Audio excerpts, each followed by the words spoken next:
Academy. Scotty Scheffler's the Masters champion. He's the hottest player in the world. And everybody's noticing how he's using the ground. Is that something you should be doing? Well, a lot of what he's doing you should be doing, because a lot of what he's doing is what every player does. But there is some uniqueness there, but nothing new is under the sun. We've seen this before with the trail foot, with Calcavecchia and with Greg Norman.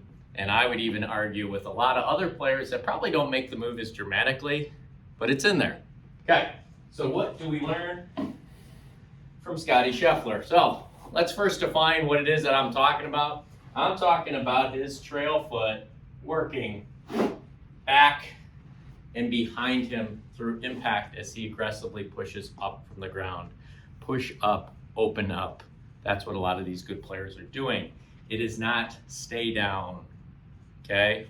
I'm gonna say that again, it's not stay down. I know your buddy told you that when you hit the last one thin, all right? He said to stay down. I actually would tell you that there is a downward motion, a lowering, but it happens in transition when you load the ground. That way, everything in your mind is telling you to push up as aggressively as possible. If that's your intention, you now have the intention of a better player that creates speed, just like Scheffler. If you want your back foot to move, you need to be in your front foot sooner, okay? In other words, I've got a little teeter-totter right here. The V1 pressure mat, force plates in general have taught us that the elite level players get to the lead side sooner rather than later.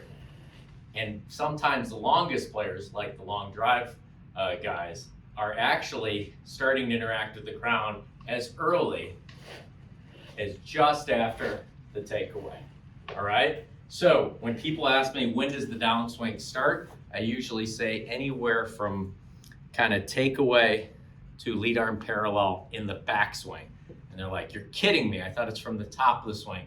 If that's your theory, you have a double-digit handicap, it's way too late. It's way too late. It's why you don't get pressure lead side sooner rather than later, just like Scheffler. So this is what we want to do. Okay, in our squares, we're going to go back right here, and then after this, we're going to start going, pushing down the lead side. Now, as promised, how's that foot kind of go behind him, his trail foot go behind him in impact? Because that's what everybody's asking about. Well, first, you can't have a ton of pressure underneath that trail foot for it to move that way, okay? It's moving in the direction of the force, all right? So what I got down here, which you may or may not be able to see, is I have a force pedal, okay? These are really cool.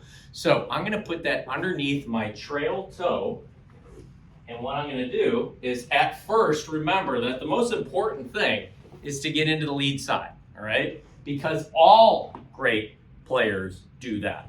They get in the lead side as the club is still swinging back. They are shifting their pressure in the direction of the target, all right? But since I have this, and again, I'll scoot up a little bit so you can see that, right under my trail toe in my squares, I'm gonna go back, okay? We talked about earlier, kind of left toe, right heel for me as a right-handed player. But here's the thing, so I'm gonna go like this.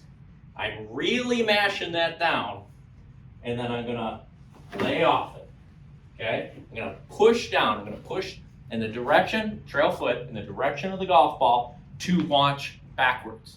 And because there isn't a significant amount of pressure compared to my lead foot at that time, my foot will go backwards. Let's give it a whirl. My best Scotty Scheffler impression, the #1 player in the world. Let's try it. Okay, so underneath the trail toe in your squares, push up from the ground, let your foot go behind you. Okay.